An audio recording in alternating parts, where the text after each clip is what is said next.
भक्तर आखि दिशुची जरियाकुलिया महाप्रभु श्री श्री केशव चंद्रଙ୍କ भुवन मोहन रूप जाहि देखली तांकर अपरूप लावण्य झलसी उठुछि। भक्तर भावमय कल्पना थी से नाची जाउछ। भक्त कहूछि मते काएटा कलारी ई जरियाकुलिया।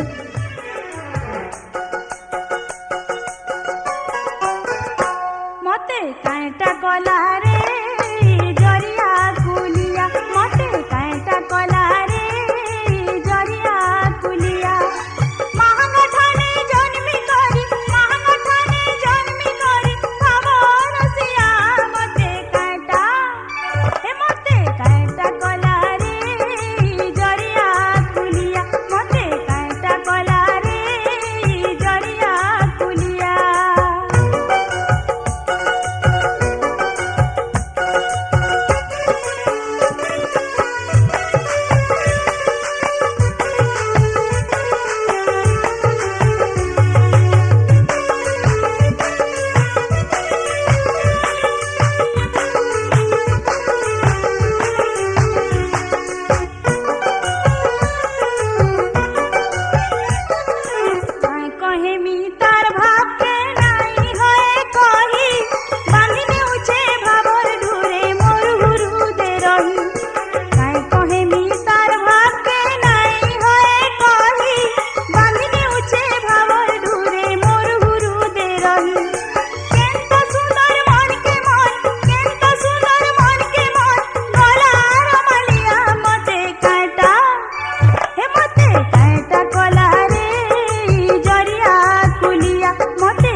के देवी कही परम शिखेई, शारदा भरे देउचे मते गुरुदे जगेई।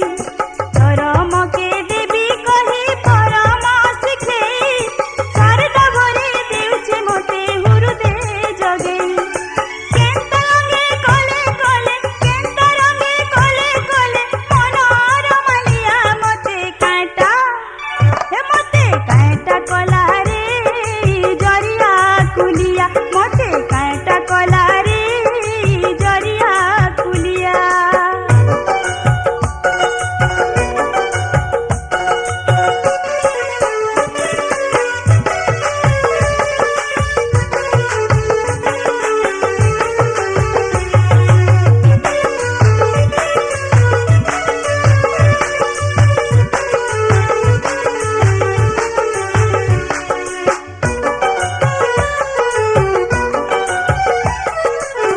काए सिए मन चू